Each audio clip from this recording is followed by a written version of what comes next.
ಸರ್ಕಾರದ ದೃಷ್ಟಿಯಿಂದ ಒಳ್ಳೆ ಬೆಳವಣಿಗೆ ಅಲ್ಲ. ನೋಡಿ, ಇನ್ನೂ ಪೂರ್ಣ ಪ್ರಮಾಣದ ಸಂಪುಟ ವಿಸ್ತರಣೆ ಆಗಿಲ್ಲ.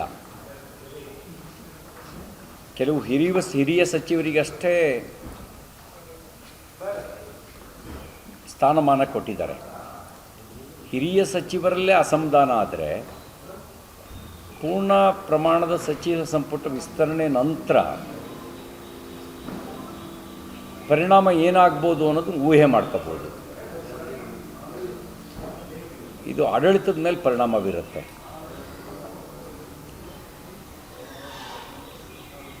ಬಹುಶಃ ಇವ್ರನ್ನ ಸಂಭಾಳಿಸೋದ್ರೊಳಗಡೆ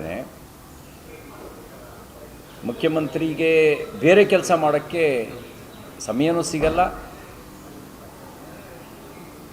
ಬೇರೆ ಕೆಲಸ ಮಾಡೋಕ್ಕೂ ಸಾಧ್ಯ ಆಗಲ್ಲ.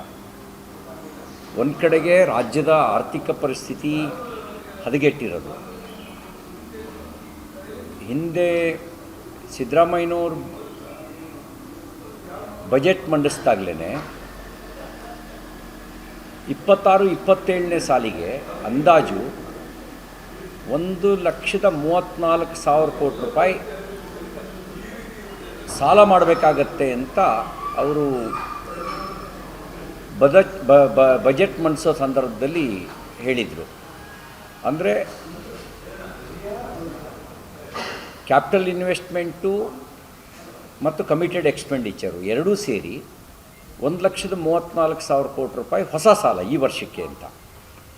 ಅದ್ರ ಜೊತೆಗೆ ಈಗ ಈ ಮುಖ್ಯಮಂತ್ರಿಗಳು ಕೂಡ ಇನ್ನಷ್ಟು ಘೋಷಣೆ ಮಾಡಿದ್ದಾರೆ. ಕೇಳಕ್ಕೆ ಇವೆಲ್ಲ ಚಂದ. ಫ್ರೀ ಬಸ್ ಪಾಸ್ ಅಂದರೆ ಯಾರಿಗೆ ಖುಷಿ ಆಗಲ್ಲ? ಬರೀ ವಿದ್ಯಾರ್ಥಿಗಳು ಅಷ್ಟೇ ಅಲ್ಲ, ಗಂಡಸರು ಕೇಳ್ಬೋದು ನಮಗೂ ಫ್ರೀ ಬಸ್ ಕೊಡಿ ಅಂಥೇಳಿ.